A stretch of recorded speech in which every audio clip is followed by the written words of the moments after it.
ഒമാനിലെ മസ്കത്ത് വാദി അൽ കബീറിലെ പള്ളിക്ക് സമീപമുണ്ടായ വെടിവയ്പിൽ മരിച്ചവരിൽ ഒരു ഇന്ത്യൻ പൗരനും വിശദാംശങ്ങളുമായി ദുബായിൽ നിന്നും ജമാലുദ്ദീൻ കൂടി ചേരുന്നുണ്ട്. ജമാൽ, പരിക്കേറ്റവരിലും ഇന്ത്യക്കാരുണ്ട് എന്ന് മനസ്സിലാക്കുന്നു. വിശദാംശങ്ങൾ എന്താണ്?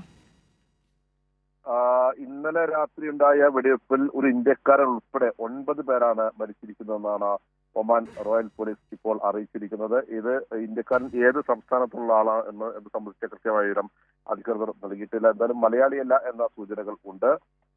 9 പേരാണ് ഈ വെടിവെപ്പിൽ ആകെ മരിച്ചിട്ടുള്ളത്. ഇതിൽ ഒരു പോലീസ് ഉദ്യോഗസ്ഥനും ജീവൻ നഷ്ടമായിട്ടുള്ളത്. ഇന്നലെ രാത്രി ഏതാണ്ട് 7 മണിക്ക് ശേഷമാണ് മസ്കത്തിലെ 30 കിലോമീറ്റർ അകലെയുള്ള വാദി അൽ കബീറിലെ പള്ളിക്ക് സമീപം വെടിവെപ്പുണ്ടായത്. ഇവിടെ ദിവസങ്ങളായി മുഹറം പ്രമാണിച്ചുള്ള ആചാരങ്ങൾ നടന്നു വരികയാണ്. ഇത് ഒരു ഷിയ പള്ളിയാണ്.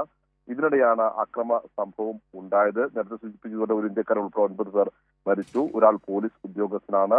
4 പോലീസ് സിവിൽ ഡിഫൻസ് ഉദ്യോഗസ്ഥർ ഉൾപ്പെടെ 28 ആളുകൾക്കാണ് പരിക്കേറ്റിട്ടുള്ളതെന്ന് ഒമാൻ റോയൽ പോലീസ് അറിയിച്ചു. അതേസമയം എന്താണ് വെടിവെപ്പിന് കാരണം, ഇതിന് പിന്നിൽ ആരാണ്, ഇതിലേക്ക് നയിച്ച സംഭവങ്ങൾ എന്താണ് തുടങ്ങിയ സംബന്ധിച്ച വിവരങ്ങളും തന്നെ അധികൃതർ ലഭ്യമാക്കിയിട്ടില്ല. ഊഹാപോഹങ്ങൾ പ്രചരിപ്പിക്കുന്നതെന്ന് അല്ലെങ്കിൽ കിംവദന്തികൾ പ്രചരിപ്പിക്കുന്നതെന്ന് അധികൃതർ പ്രത്യേകം ആവശ്യപ്പെട്ടുണ്ട്. അല്ലെങ്കിൽ അത്തരത്തിൽ പ്രചരണം നടത്തുന്നവർക്ക് വലിയ ശിക്ഷ ഉറപ്പാക്കി നൽകുമെന്ന് അധികൃതർ മുന്നറിയിപ്പ് നൽകി. ഈ സംഭവം നടക്കുമ്പോൾ 100 കണക്കിന് ആളുകളാണ് പള്ളിക്കകത്തും സമീപത്തും ഉണ്ടായിരുന്നത്.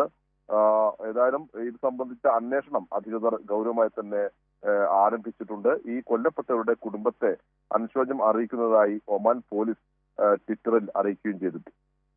ശരി, ജമാലാണ് വിശദാംശങ്ങൾ നൽകിയത്. ഒമാനിലെ വെടിവയ്പിൽ മരണസംഖ്യ 9 മരിച്ചവരിൽ ഒരു ഇന്ത്യക്കാരനും ഉൾപ്പെടുന്നു. ഏത് സംസ്ഥാനത്തിൽ നിന്നുള്ള ആളാണ് എന്ന് തിരിച്ചറിഞ്ഞിട്ടില്ല എന്നാണ് ഇന്ത്യൻ എംബസി ലഭ്യമാക്കുന്ന വിവരം. 25ഓളം പേർക്ക് സംഭവവുമായി ബന്ധപ്പെട്ട് പരിക്കേറ്റിട്ടുണ്ട്. പരിക്കേറ്റവരിലും ഇന്ത്യക്കാർ ഉൾപ്പെടുന്നു എന്നാണ് ടി ജമാലുദ്ദീൻ റിപ്പോർട്ട് ചെയ്തത്.